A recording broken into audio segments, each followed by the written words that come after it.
अनेक वर्षापासून अयोध्येतील राम मंदिर बांधण्याचा प्रस्ताव रखडला गेला होता।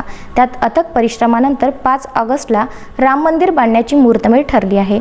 त्यामुळे अंजनगाव सुर्जी देवस्थान मठाचे जितेंद्रनाथ महाराज अयोध्याकडे रवाना झाले आहे। अनेक वर्षापासून अयोध्येतील राम मंदिर बांधण्याचा प्रस्ताव रखडला गेला होता। त्यात अथक परिश्रमानंतर 5 ऑगस्टला राम मंदिर बांधण्याची मुहूर्तमेढ ठरली आहे। देशाचे पंतप्रधान नरेंद्र मोदी यांच्या हस्ते भूमिपूजन सोहळा आयोजित केला आहे। यात उपस्थित राहण्याचे निमंत्रण अमरावती जिल्ह्यातील अंजनगाव सुर्जी तालुक्यातील श्रीनाथ पीठाधीश्वर जितेंद्रनाथ महाराज यांना मिळाले आहे। अयोध्येतील राम मंदिर भूमिपूजनाला अंबादेवी, कौंडण्यपूर, गुरुकुंज मोजरीसह जेजुरी, प्रतापगड आदी पवित्र ठिकाणातील माती राम मंदिर भूमिपूजनाला जितेंद्रनाथ महाराज यांनी सोबत घेतली आहे। अयोध्येतील राम मंदिर भूमिपूजन सोहळ्याला उपस्थित राहण्याकरिता देशातील 50 संतांना आमंत्रित केले आहे। त्यातील बहुमान जितेंद्रनाथ महाराज यांना मिळाला आहे। रविवारी दुपारी जितेंद्रनाथ महाराज अयोध्या येथे वाहनाने रवाना झाले। जितेंद्रनाथ महाराजांचे आगमन अमरावतीत झाले असता नवसारी ते नागपूर राष्ट्रीय महामार्गावर शेकडो चाहत्यांनी त्यांचे स्वागत केले। पुष्प, नारळ देऊन अनेकांनी जितेंद्रनाथ महाराजांचे दर्शन घेतले।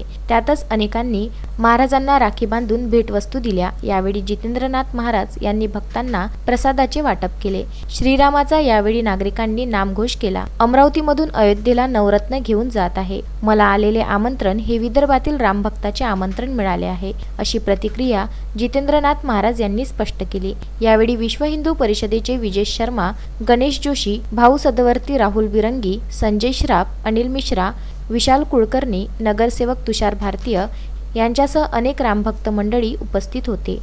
राम जन्मभूमीसाठी योगदान करणारे आजवरचे बलिदानी कार्यकर्ते आहेत।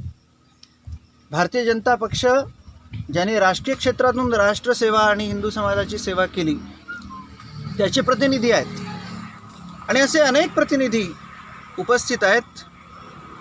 हे सगळे कुणाच्या ना कुणाच्या वतीने आहेत। आपल्याही गावाचं नाव अमरावती आहे, त्यामुळे अमरावतीच्या वतीने मी जातो आहे आणि प्रत्येकाने काहीतरी आणावं।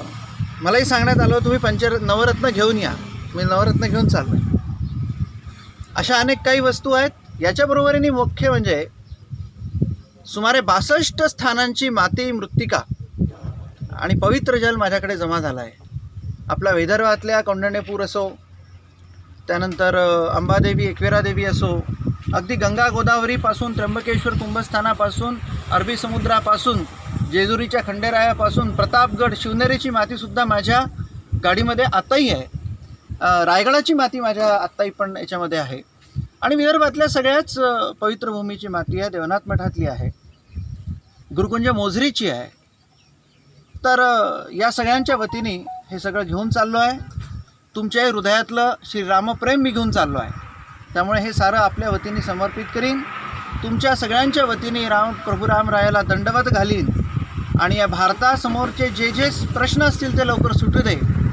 हिंदू समाज हा राष्ट्रभक्त आहेच, त्याची राष्ट्रभक्ती अधिक विकसित होऊ दे आणि जे काही आता आपण राम जन्मभूमी मुक्ती आंदोलनाचं यश केलं तसं अराष्ट्रीय तत्वांच्या विरोधातल्या सर्व संघर्षांना प्रभू रामचंद्र यश देवोत, अशी प्रार्थना आपल्या सगळ्यांतर्फे मी त्या ठिकाणी विदित करतो।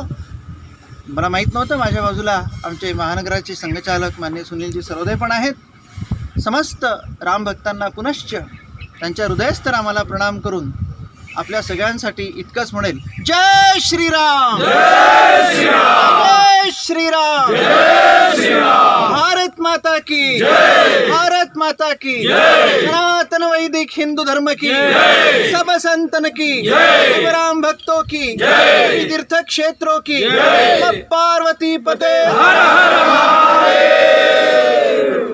Bureau report, Vidarbha news, Amravati.